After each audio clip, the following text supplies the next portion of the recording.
can you describe the difference between surgical and endo AVF options for patients and MDs to understand? I don't know who wants to start with that. Tay, you want to start with that?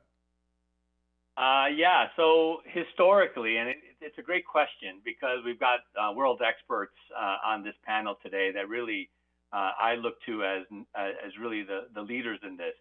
But historically, you know, you look at a patient will be from primary care will go to a nephrologist, and a nephrologist historically has partners in surgical fields where a vascular access most of the time surgically is created. And if the patient has good anatomy, we like a fistula, which is basically the patient's artery and vein, and we like that to be either connected at the wrist or at the upper arm. And some of that is based on patient selection, some of that is based on surgical preference. But historically in America, from general surgeons, transplant surgeons, and vascular surgeons, vascular access training may not have always been to the highest level in the fellowship training programs. America only graduates 120 vascular surgeons right now, and there's a demand to do so many other things in vascular space that vascular access training and vascular access skill sets may not be ideal. But that's the historical model of a nephrologist sending a patient to a surgeon. And that still is happening all over the country and all over the world. If you look at what's new technologies, and we have Nick and Alex here, and I'm sure John will share his 10,000 feet altitude presentation on this, but there are new technologies, which are endo-AV fistulas, which will enable maybe interventional radiologists, maybe interventional nephrologists, vascular surgeons, other types of surgeons to learn these skills, use good patient selection, and now do a different type of fistula. So we've gone from wrist fistulas, maybe now to endovascular elbow fistulas, to upper arm fistulas. And at the end of the day, if we can't get a fistula, then we can sew in a graft.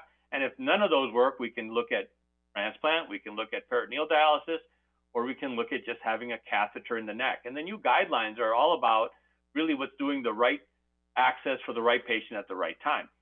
I will say this, that the most important thing, once again, going back to knowledge and education, is really to have a surgeon or an interventionalist who understands the anatomy, knows what the best opportunity for the best successful fistula is, a fistula that hopefully won't need a lot of intervention, and going into that, really a good quality artery and a good quality vein sets that patient up. But I think that's sort of the discussion that needs to happen is regarding vascular access, but I'm sure our other panelists will really give their experience. Yeah, Tej, I agree with that.